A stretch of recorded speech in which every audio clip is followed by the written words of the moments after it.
بسم الله الحمد لله والصلاة والسلام على رسول الله وعلى آله وأصحابه ومن والاه وبعد. السلام عليكم ورحمة الله.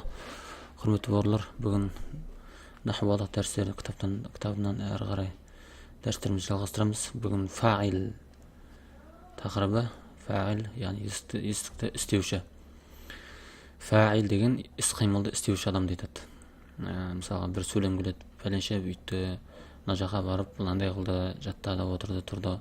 Соның бәрі іс-қимылды істеуші адамды араб тілінде жаңағы грамматикасында фаил деп аталады.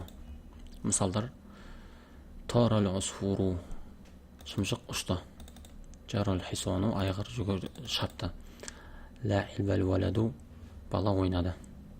Яумус самаку, балық жүзіп жатыр. Елсау албауду, шыбын шіркей шағып жатыр. Таакулул бинту, қыз жеп жатыр.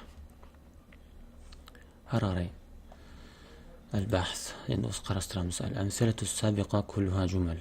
Алдың өткен сөйлемдер барлығы, алдың өткен мысалдардың барлығы сөйлемдер дейді. Мысалдардың барлығы сөйлемдер, сөйлем. Енді күллу жумлатин минха татакаввану мин фи'лин ва исмин. Осының әрбір сөйлемі жаңағыдай фиғалдан және де есімнен тұрады дейді. Яғни етістік пен есім сөзден тұрады дейді. Мына сөйлем етістік, мынау етістік, мынау есім. Мынау етістік, мынау есім сол. әрбір мысал етістік пен есімнен құралып жатыр дейді. وإذا بحثنا في الأمثلة الثلاثة الأولى نرى أن الذي طار هو العصفور والذي جرى هو الحصان والذي لعب هو الولد. Алдыңғы үш мысалды қарайтын болсақ дейді. Алдыңғы үш мысал қарайтын болсақ, көреміз ұшу деген іс-қимылды істеген ол ұшқан торға екенін, анналлази тара хуал усфур, ұшқан торға екенін көреміз.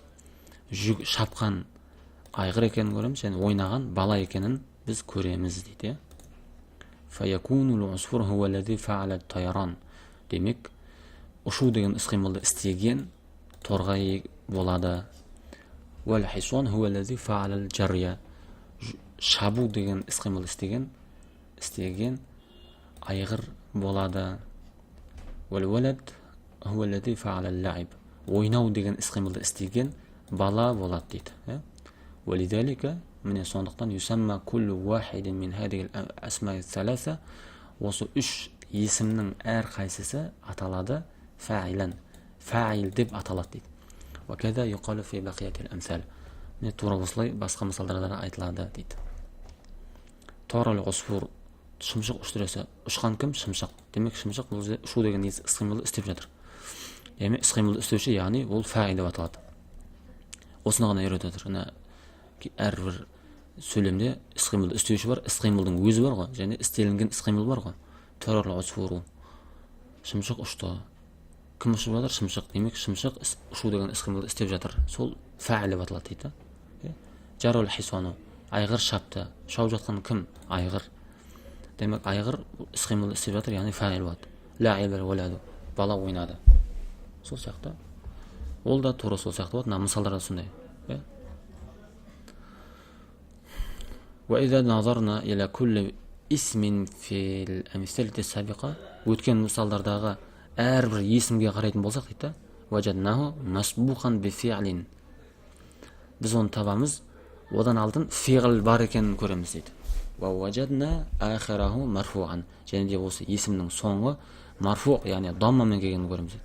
Әрбір мысалға қарасақ, мына есімге қарасақ, әрбір есімге қарасақ, бұл есімнен алдын жаңағы фиғл бар дейді. Ол фиғл бар, және де мына есім марфуқ болып, яғни даммамен келген дейді. Дамма марфуқ деген даммамен келу.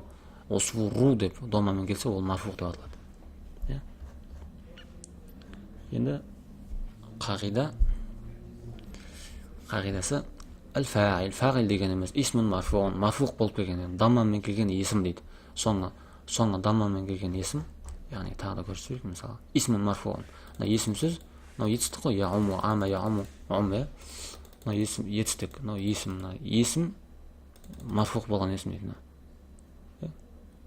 Марфуқ болған есім міне.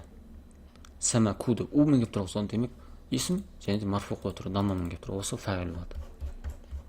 Исмун марфуғын, тақаддамаху фиғлун. Одан алдын фиғл келген есім марфуқ дейді. Бір даммамен келген есім сөз, одан алдын етістік келсе дейді. Осыдан етістік келген жаңағы есім сөз. Вадалла алаллази фаалал фиғл. Және де дәлел болады іс-қимылды істегенге.